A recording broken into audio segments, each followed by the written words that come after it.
All news with Parker Thune and Grayson Singleton. You better lock it up. No, you lock it up. You lock it up. Lock it up.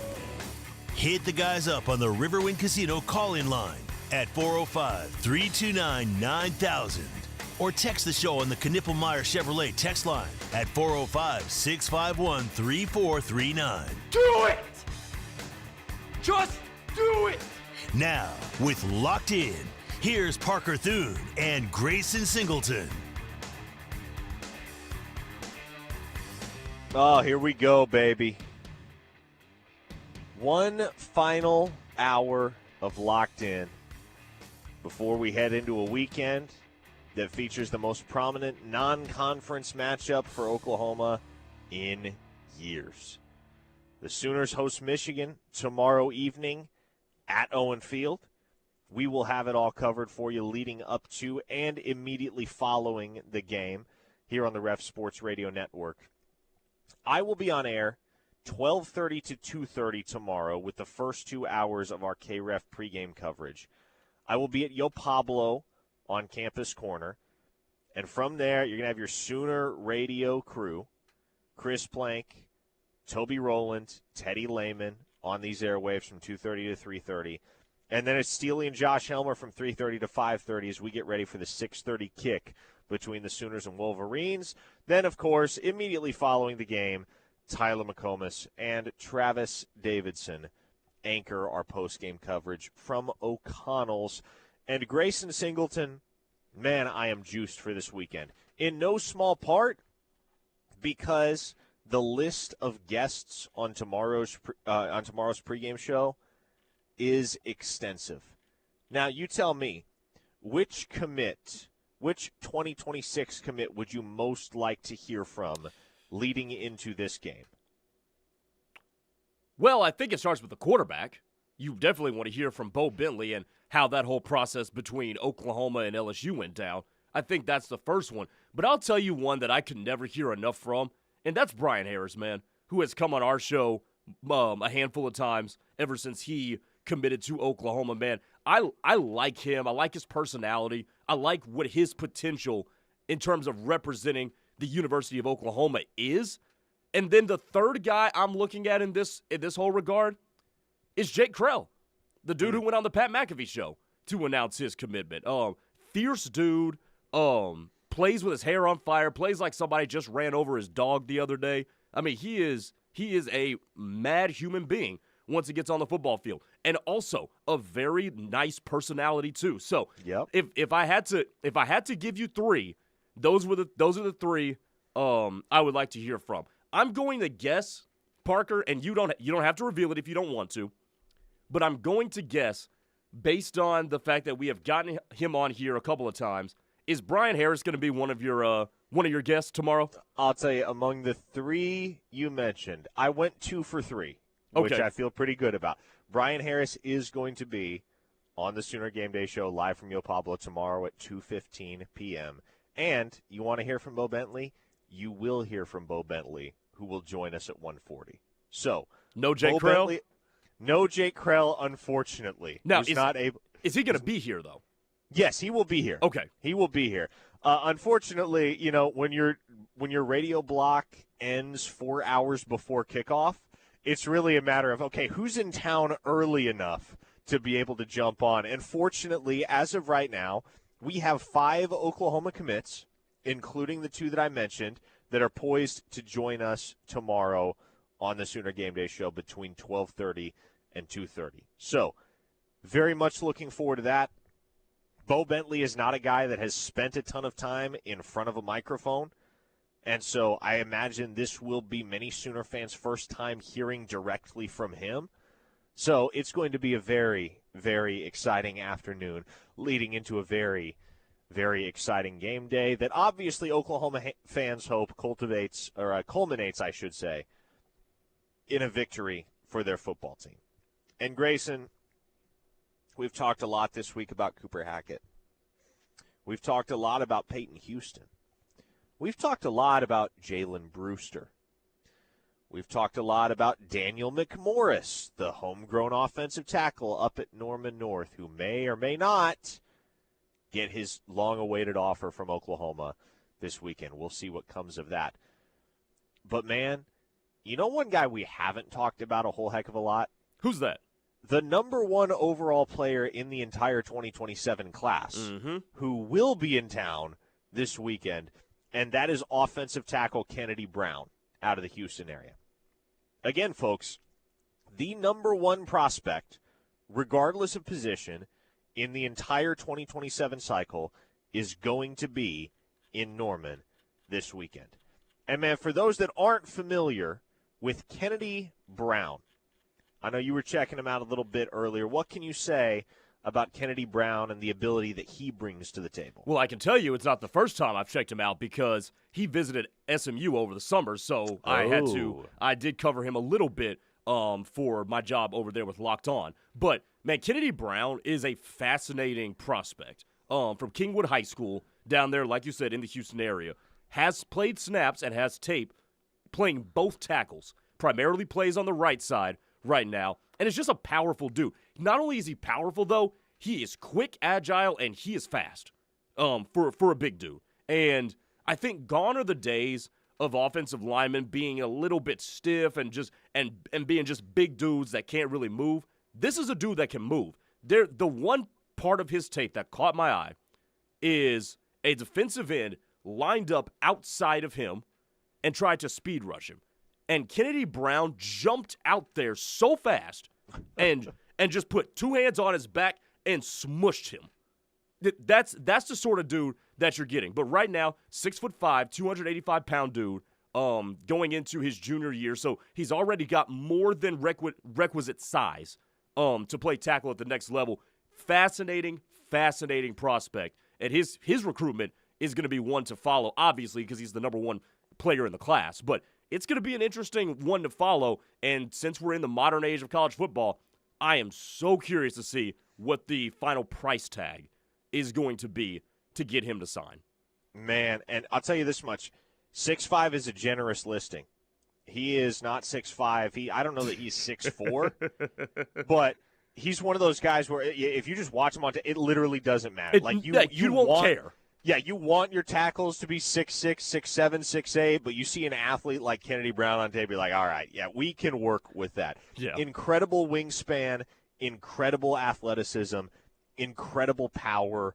This is a dude that, despite the fact that he might not have prototypical size for an offensive tackle, has every single tool you could want for a guy that, as you said, has played left tackle and has played right tackle. So, realistically, he gets to the collegiate level, he could slot in at either spot or, theoretically, yeah, you could move him inside to guard. I just think a guy that moves that well, you're not wasting him at guard. You want him at tackle. Absolutely. With as good of a pass protector as he is going to be in particular. So this is a kid that has pretty much every single offer in the country. He's already earned an invite as an underclassman to the U.S. Navy All-American Bowl down in San Antonio, so he will be there this coming January.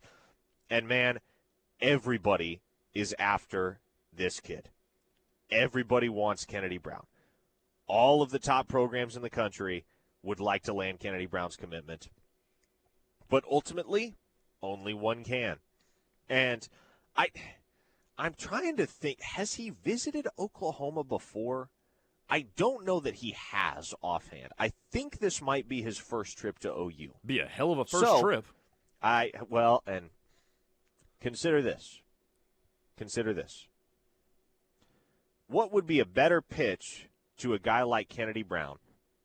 And we know Oklahoma has Bill Beatonbow, right? And that alone gives them a shot with any elite offensive lineman for the most part. Mm-hmm.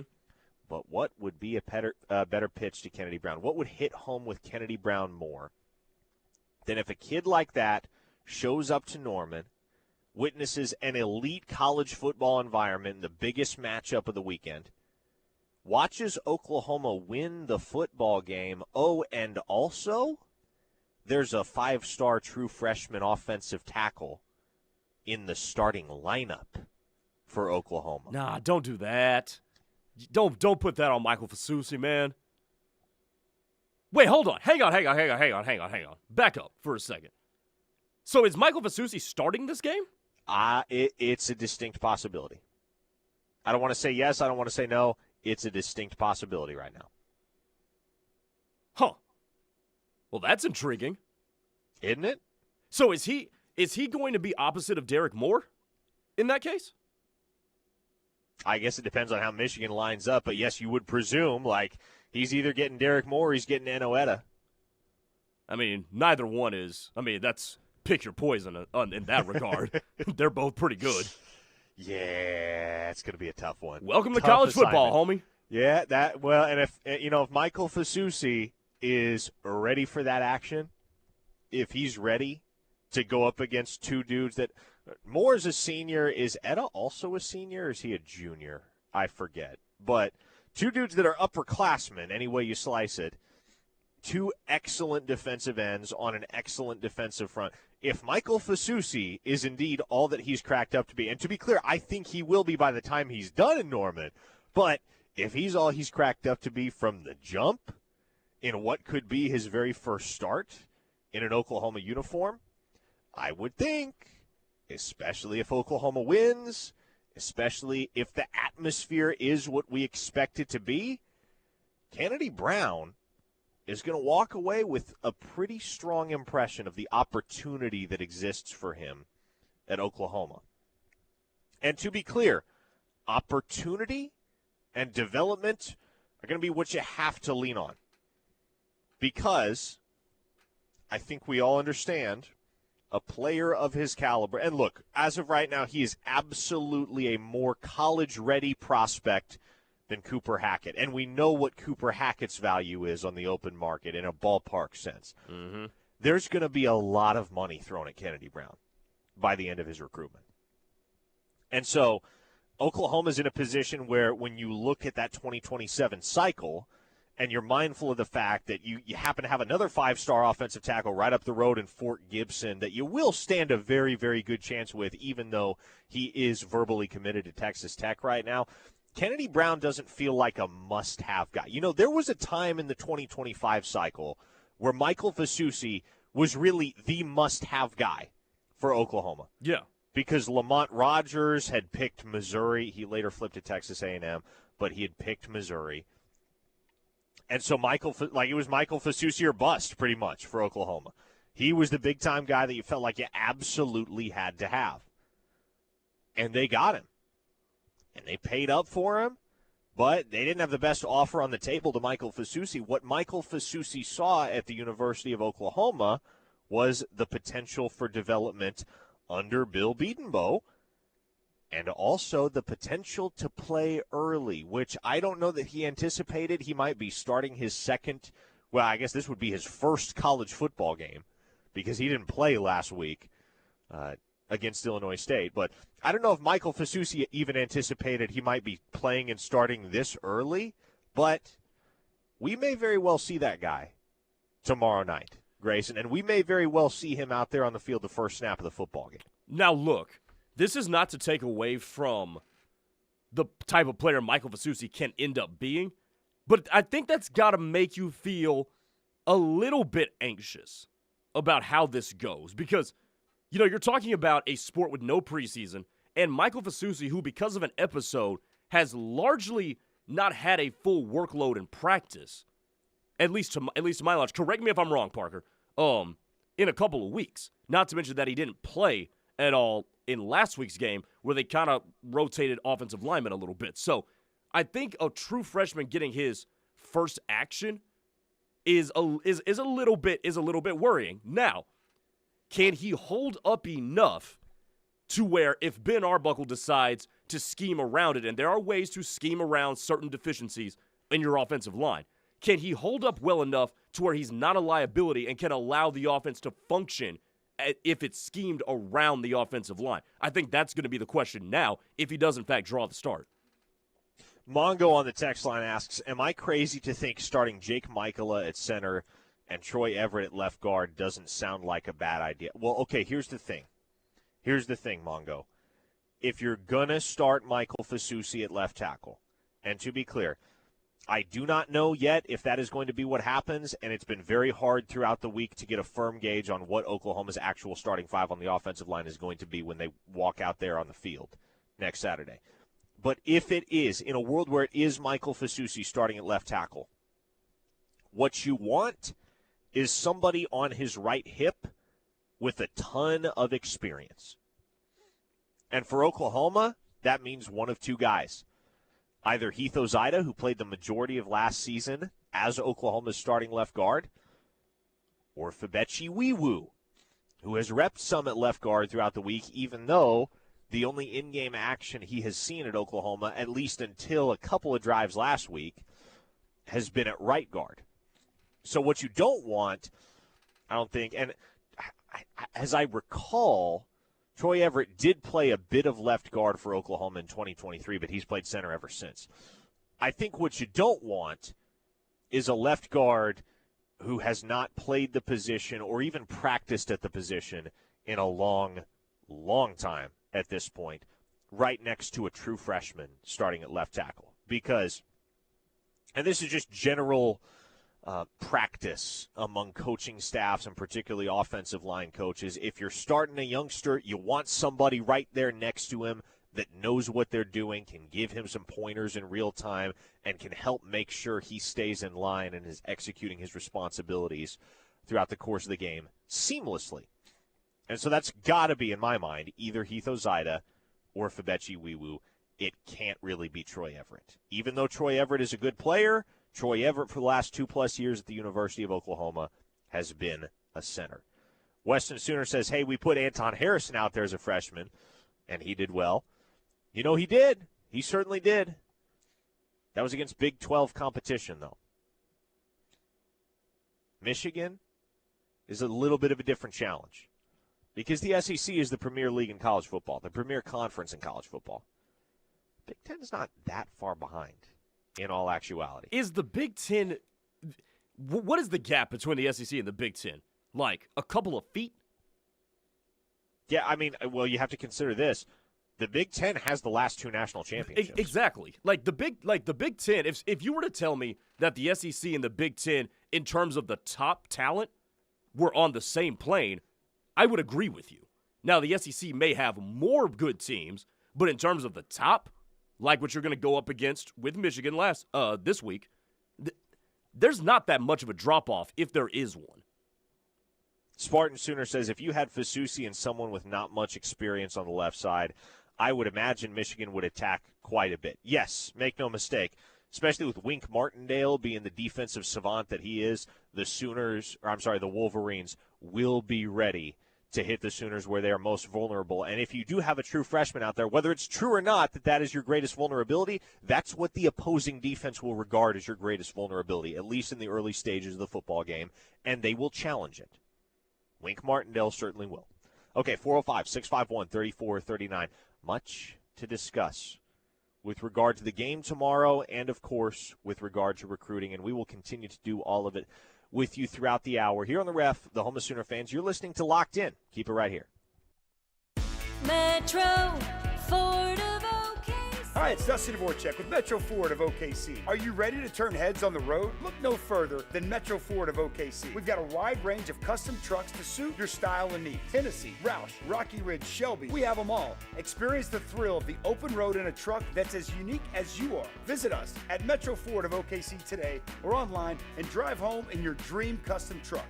Shop where the difference is real at metrofordofokc.com. Oklahoma DRS helps job seekers with disabilities become taxpayers. Their whole thing is to help people with disabilities go back to work. They knew that I would be successful if I did not give up. They have given me the power and confidence to face any challenge. I'm just glad that, DRS was there.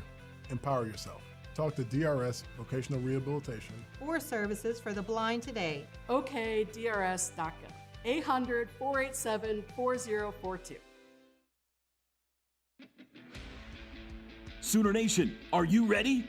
Football season is here, and new arrivals are landing daily at Balfour of Norman from your favorite brands. Whether you're dressing for game day, setting up the perfect tailgate, or hosting the ultimate watch party, we've got everything you need. Live from historic Campus Corner in Norman, Oklahoma.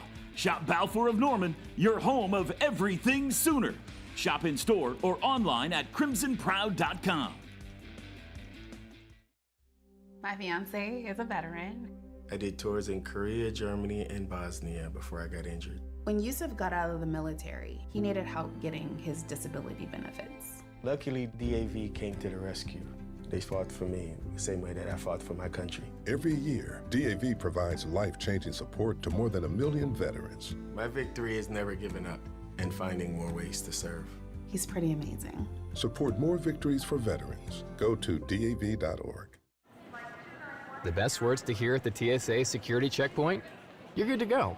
All it takes is a little preparation. Get to the airport early, bring a carry-on bag that fits in the overhead, and have an acceptable ID. Not all state-issued IDs will cut it. Check out tsa.gov/ID and see which TSA acceptable IDs make the grade, like a real ID or passport. Before you jet, do a little prep, and you're good to go. Check out tsa.gov/ID or the MyTSA app. Hi, this is Martina McBride. With online news, social media, and texting available 24/7, the world seems to be spinning faster and faster every day. And it can be overwhelming. Sometimes we just need to unplug and take a break from our electronic devices. It can help reduce stress and allow us to reflect on the things that are really important in our lives. This message brought to you courtesy of the United States Air Force. What's on your to-do list? Check your mail? Get groceries? How about getting your annual vaccines? We can help you check that off. You've got this. Yes, you do. Because we've got you. With local vaccine events and access to transportation, protecting yourself and your loved ones is not a chore anymore. You've got this. A message from the Aging and Disability Vaccination Collaborative, powered by U.S. Aging. Funded by the U.S. Administration for Community Living through a grant to U.S. Aging. Learn more at yougotthis.usaging.org. Purple Wave Auction remains the trusted leader in online equipment auctions. What makes the difference is you. You are part of our growing global community that continues to trust Purple Wave with the equipment that builds and feeds America. This trust placed in us by our community, from construction to ag producers and fleet drivers, brings great equipment opportunities to their next owners. Join the Purple Wave community today. purplewave.com.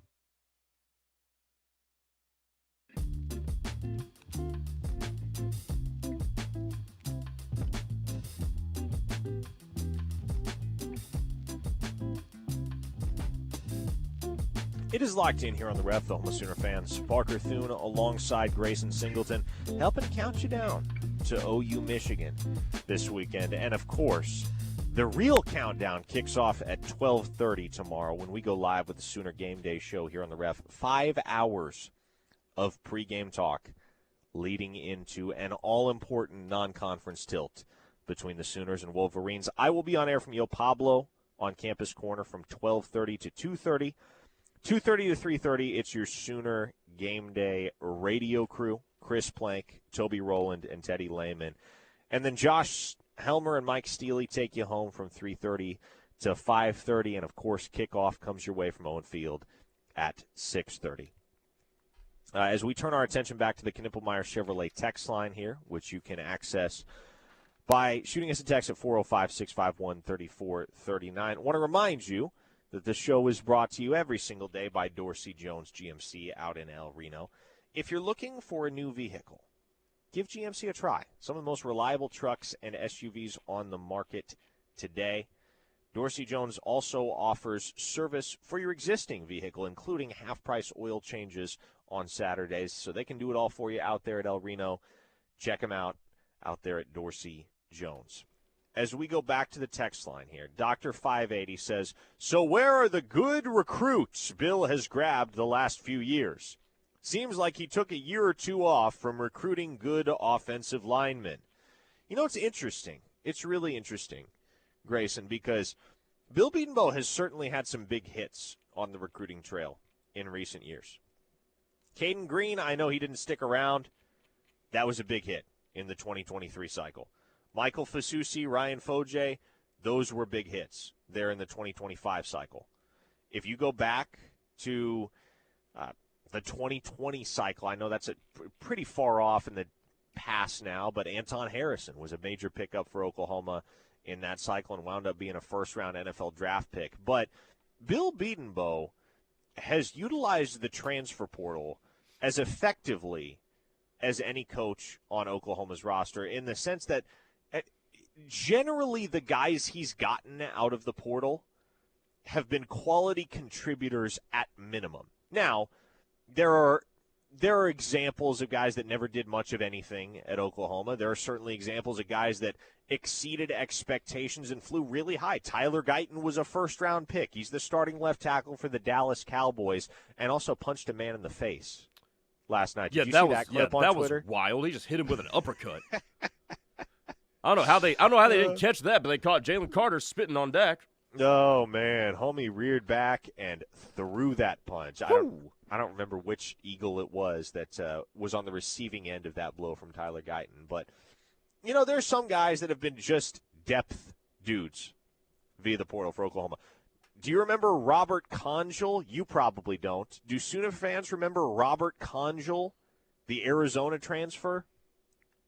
Yeah, okay, he was just a guy at Oklahoma. Certainly somebody like Guyton comes in from the transfer portal by way of TCU, and he didn't even start his first year on campus.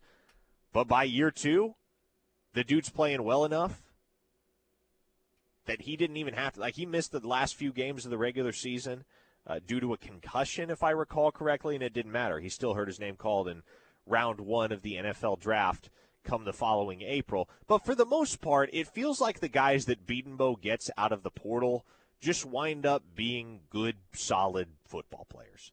Chris Murray is a great example of this. 3-year starter for Oklahoma at guard. McCade Matoyer is another great example of a guy that showed up to Oklahoma from the portal via Cal and had a really strong 2-year career in the Crimson and Cream.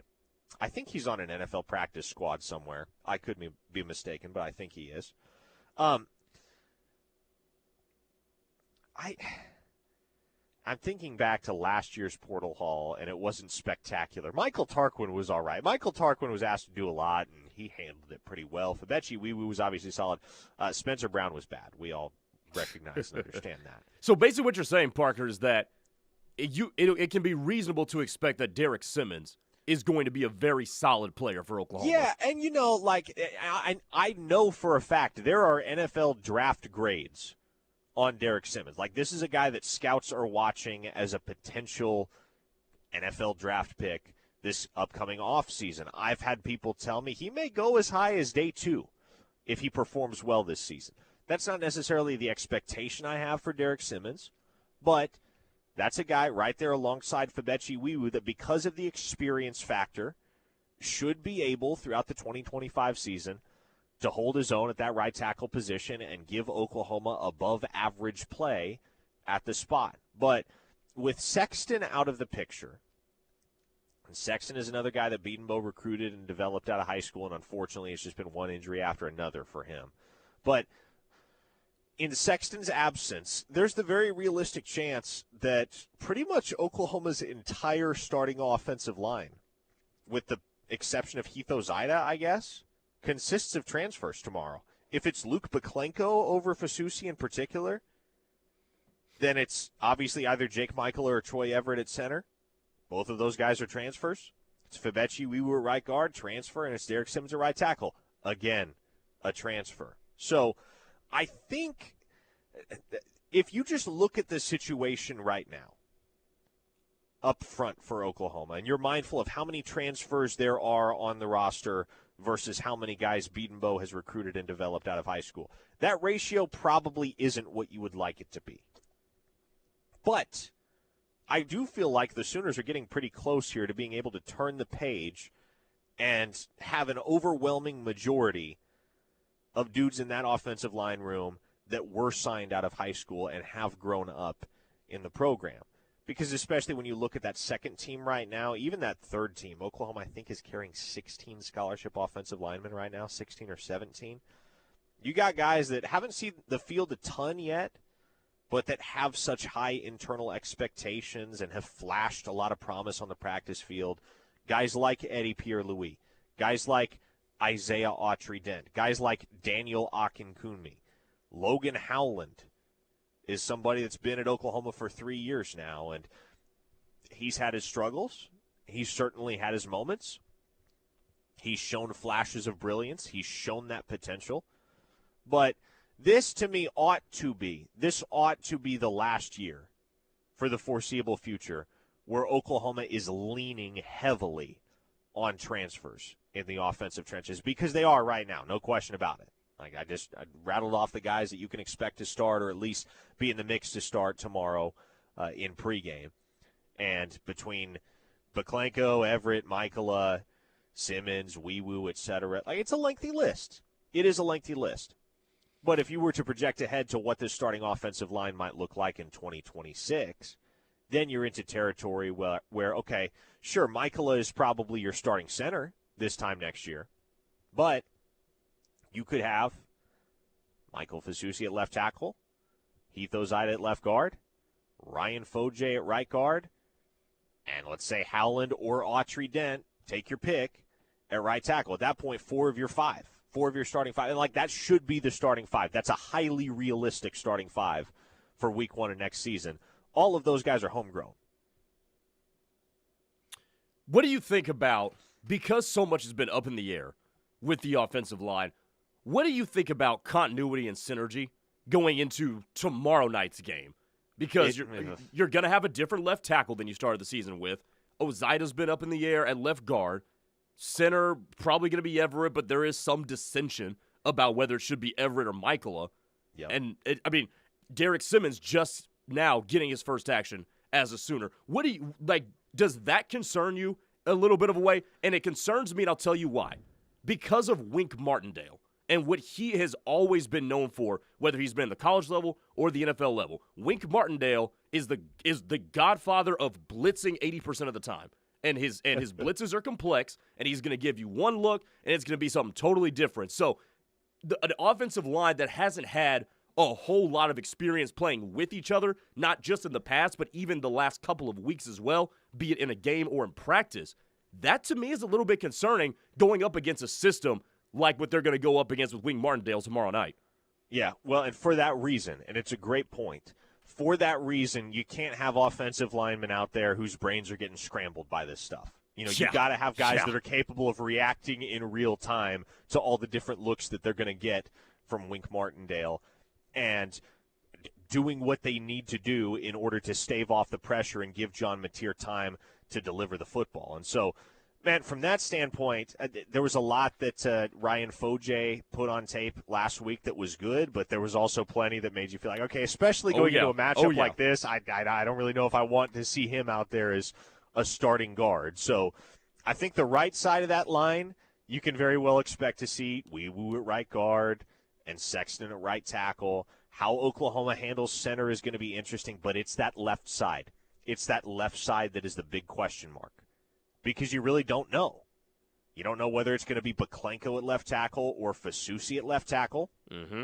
I presume it's going to be Heath Ozida at left guard. But even so, although Heath Ozida is an experienced guy, even though he's a guy that has played the position before and been a starter, he hadn't done it a ton.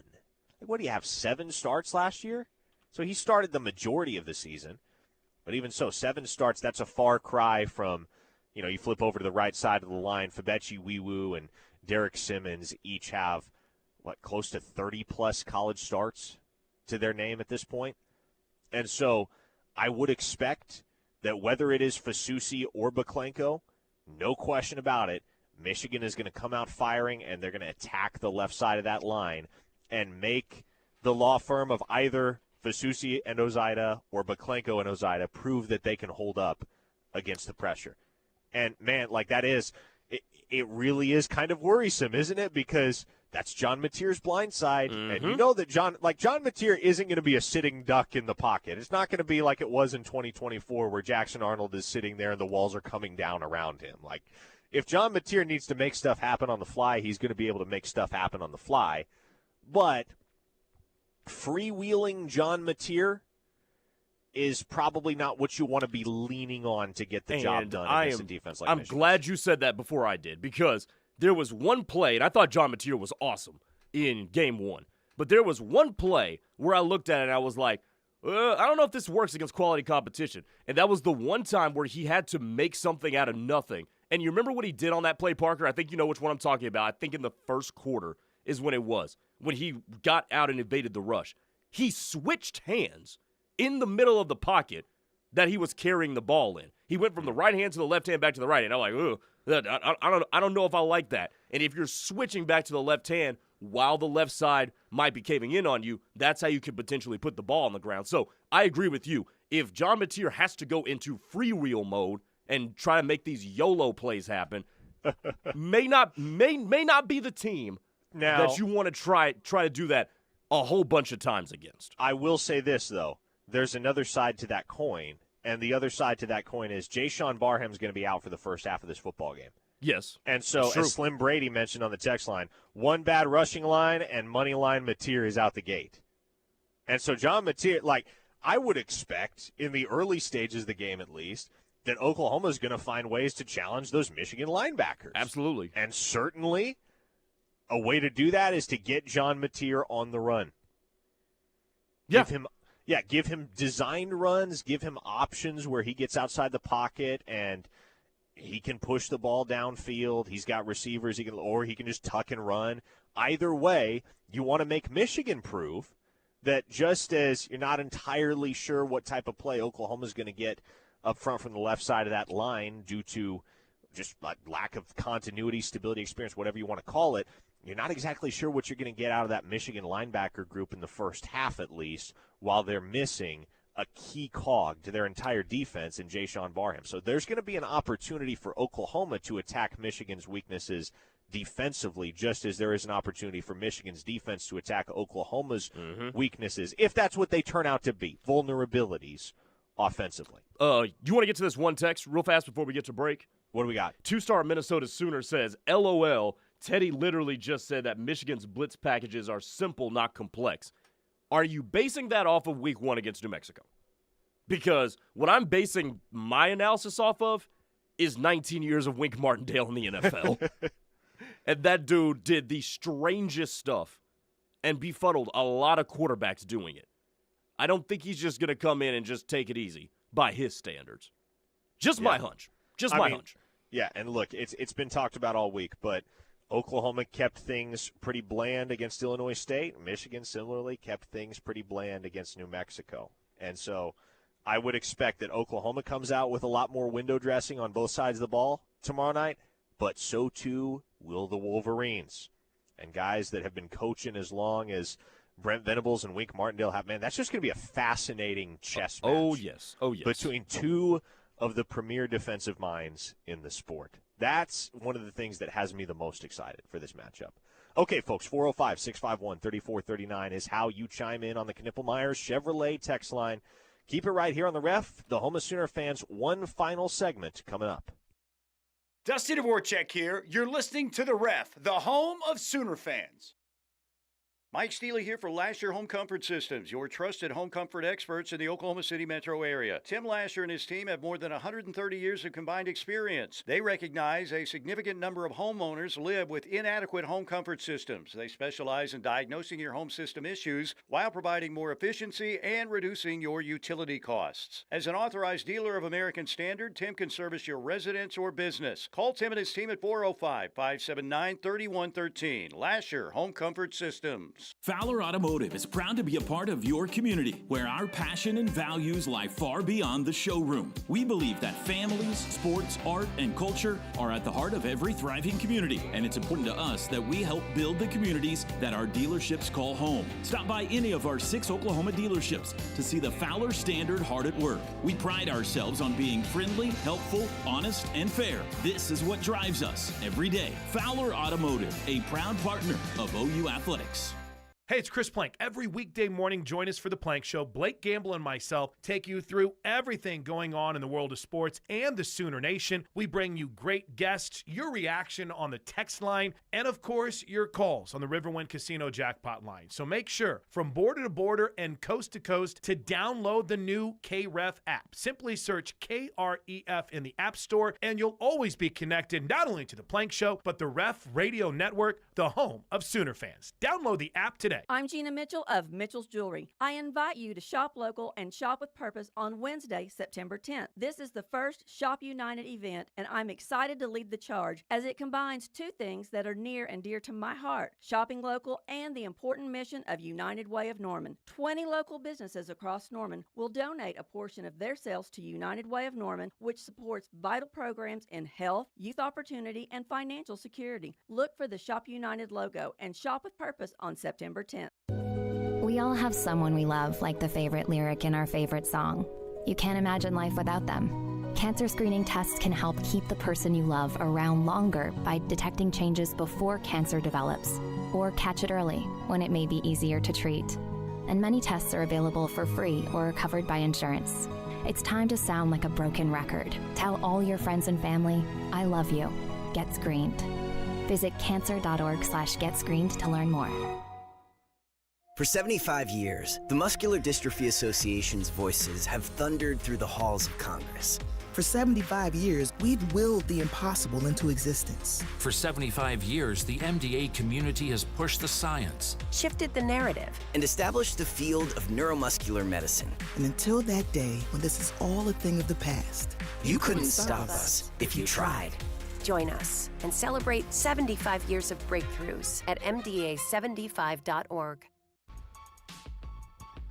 Winning in business means having the right teammate. Stride Bank's commercial banking experts are here with treasury management, lending, and cash flow solutions designed to help your business score big. From local startups to established enterprises, we've got the tools and expertise you need. Visit stridebank.com. Stride Bank, member FDIC. Stride Bank on your team since 1913 with Oklahoma roots and nationwide reach.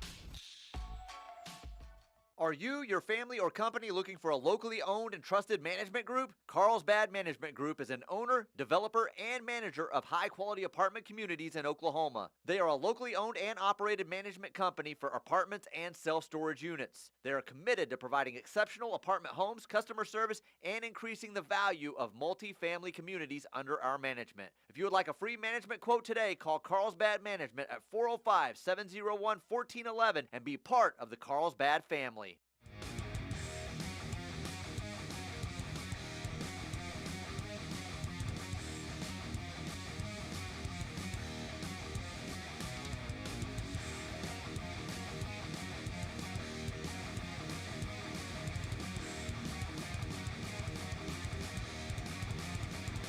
One last segment of Locked In here on a Friday, leading into a huge game day weekend in Norman, America. I want to pose this question as we wrap up, and it won't be the only thing we discuss over the final 12 minutes or so of the program, but I do want to pose this to both the Knippelmeyer Chevrolet text line as well as you, Grayson Singleton. I'm going to take the two easy answers off the table here. You can't say John Mateer and you can't say Jaden Ott.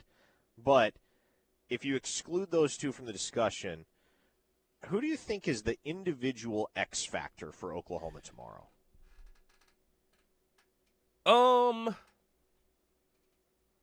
Damn, this is a good one. I'm going to go Deion Burks. Okay. I'm going to go Deion Burks because I think John Mateer is going to give him chances to win some 50-50 balls. I also believe that his ability to create after the catch, and when I say that, I think Ben Arbuckle is going to do a lot of those extensions of the run game where it's get it out quick to the flat, try to, save your offensive line a little bit. So I do think if he can wiggle his way to turn a pass that's horizontal down the line of scrimmage into 7-8 yards, keep you ahead of schedule, that way Michigan can't turn up the pressure at John Mateer and you're staying out of 3rd and long. I think that can have a real positive impact on the game for Oklahoma. So that's what I would go with off the top of my head. Man, fun diversity of answers on the Knippelmeyer Chevrolet text line. We got some folks saying Isaiah Satania. I think that's a good answer. That's a really good answer. Some folks are saying Jaron Kanik. I think that's a good answer as well. Wisecracker said Cortland Guillory. I think that's always a worthy answer. CD from Hockley goes with Kendall Daniels. Brian from Maryland says Jacob Jordan. Denver from Indiana with what I think is a really good answer as well. Fasusi. If he gets schooled, the offense is screwed. And, again, it may be Fasusi, it may be Luke Baklenko out there left tackle for Oklahoma tomorrow. any way you slice it, Oklahoma's starting left tackle has got to be on his game. Can I agree with the Kendall Daniels point? Yes, by all means. Kendall Daniels is playing the position where if there's one that you never really know where it's going to be, it's the one Kendall Daniels is manning. And how important is that position when you're trying to confuse and befuddle a true freshman quarterback making his first start against a Power 4 team? I think schematically, that is the one chess piece that could really give Bryce Underwood and this offense fits. So I 1,000% agree. Kendall Daniels is certainly an X factor. Man. Patrick asked, just tuned in, what's the question? The question is, who's the biggest individual X factor for Oklahoma tomorrow, not named John Mateer or Jaden Knott. Man, so I want to dig a little bit further into this visit list for just a second, because there are a bunch of guys that are showing up that don't have offers yet, but could very well walk away with offers. Obviously, I think the most notable guy in that category is Daniel McMorris, the Norman North offensive tackle, 3-star in the 2026 class, and as of this moment, the top uncommitted offensive tackle in the nation.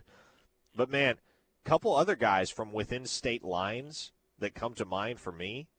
Caleb Dillard up there at Jenks. Jenks, yeah. Yep. And then how about Cooper Hooker at Salina? Are you familiar with Cooper Hooker? Little white dude that can run? Little white dude that can run. Yeah, no, we talked about him. The only reason I say that is because we talked about him a couple months ago. I remember. Yeah. We definitely talked about him during camp season. Yeah, we did. How's his first couple of games his senior year looked? I think he had 100+ yards and a touchdown week 1, if I recall correctly. And then I believe I got to check in on how things went last night, because I believe they played Locust Grove last night in a Thursday night game. So, man, you want to see some more in-state offers go out this weekend? Those are 3 guys I would keep an eye on: McMorris, Hooker, and Caleb Dillard. Now, back to the Knippelmeyer Chevrolet text line here. Dr. Stickman says, Brent Venables is my X factor. His defensive craftiness cannot be understated against a freshman quarterback. What if we're all walking away from the game tomorrow night, Grayson, thinking, well, that was vintage Brent Venables. Brent Venables, I forgot I was familiar with your game. Well, vintage Brent Venables to Oklahoma fans is a double-edged sword. Well, fair. We got to keep that in mind. But no, I know what you're talking about. If we walk away saying that, it means that Bryce Underwood and the Michigan coaching staff could not figure out anything against this Oklahoma defense. And in that case, you're walking out with a win, and come Monday, by the time we come on air, Oklahoma's a top 15 team in the country. And they will be with a win over Michigan. Yes. Shoot, they might be top 10 with a win over Michigan. I don't know if I go that far. Listen, I think early in the season, because of how early it is in the season, there's such drastic movement early in the season because the pollsters are well aware that they don't know a ton about any and all of these teams yet. So, for instance, all Florida State had to do was beat Alabama this past weekend to go from a team that absolutely no one considered for their preseason top 25 because they went 2-10 last year to, boom, all of a sudden week 2 they're the number 14 team in the country. So if Oklahoma wins the only top 25 matchup on the entire slate this weekend, I don't think it's out of the question they could jump into the top 10. More realistically, I think they're probably in like the 12 to 14 range. But, shoot, a couple teams ahead of them lose unexpectedly to unranked opponents. And I don't, offhand, I don't know how many of those games are losable. There are a lot of cupcake matchups for top 25 teams this week. But there's a chance. There's a chance. Jolly Boy in Amarillo says Jackson or Stone or Halton, run D is going to be important. Yep, those defensive tackles are going to be challenged. No doubt Michigan wants to run the football. They're going to naturally feel the need to establish the run if they're going to win on the road. Lost City Sooner says, depends on how the game goes. If we win going away, we could be in the top 10. And yeah, that's kind of what it would have to be. Like, if it's a decisive win over Michigan, if Oklahoma shows up and just blows the doors off, which, to be clear, I don't think is happening. I think it's going to be a 4-quarter football game. But if they were to win this game handily, then yes, I think they could jump into the national top 10. A listener in New Mexico. Wow, we have a listener in New Mexico? Says, our Mason Thomas is the X factor. 2 to 3 sack day tomorrow with a forced fumble. And, you know, Grayson, I was scrolling through Twitter yesterday, as one does. And I came across a quote from Nick Saban where he said, one of the early lessons I learned in coaching is when you get to fourth down situations, got-to-have-it situations, don't think of plays, think of players, i.e., who can I trust on my roster to make this play right now, and how can I put him in position to make the play? And this is the type of game, quite frankly, where it's going to be won in all likelihood because your best players made big-time plays. And so we're not just talking about John Mateer here. Like, obviously, John Mateer is going to have to show up and play well in order for Oklahoma to win. Obviously, Jaden Knott is going to have a strong, well, and I guess you can't technically call it a debut, but a strong opening act after his one-carry cameo last week. But on the defensive side of the ball, man, think about some of the games that Oklahoma won a season ago. That win against Auburn, for instance. What happened? Our Mason Thomas raised hell in the backfield. Kip Lewis came up with a Kip 6. And then you fast forward to the Alabama game. The only other game that Oklahoma won in SEC play. Same story, right? Like Eli Bowen jumps a screen pass on Jalen Milroe, makes a huge defensive play. Did Robert Spears Jennings force a fumble in that game? Am I recalling that correctly? Obviously, the biggest play was, once again, a Kip Lewis interception return for a touchdown. And so, defensively, that's another thing that I think I'm going to want to see it tomorrow. I feel like you're going to have to see it tomorrow. Oklahoma's best defensive players are going to have to make plays in critical moments. Can I present the inverse to that? Yes. Because I do think, because this is a game with such really good defenses, ball control is going to matter. I think time of possession is going to matter. I think field position is going to matter. In games like that, and this is why I ultimately think Oklahoma comes out of here with a win, which quarterback doesn't make the mistake that gives the other team the ability to jump ahead in a short field or something like that? And I just don't see John Mateer making that mistake at home. Could be wrong, but that's my read on that. Let's wrap up with this text from OU Optimist, because we haven't talked about this at all this week. OU Optimist says, X Factor, the kicker. Got to make all his kicks. You know, I had a family member that was at a wedding last weekend, and they texted me after the game ended. First thing they asked was, did our kicker make all his kicks? I didn't see the game. Did we make all our kicks? And I was like, well, Tate Sandell kicked 5 extra points. Didn't get the chance to attempt a field goal. So that's another, like, the jury is very much still out on whether Oklahoma's field goal unit and effectiveness in that regard is going to be beyond what it was in 2024, when obviously it was a significant struggle for the Sooners pretty much all season. And it's been a struggle for 5 years now. That's nothing new. But how reliable is Tate Sandell? That's going to loom particularly large in a game that I think everybody expects is going to be a low-scoring affair.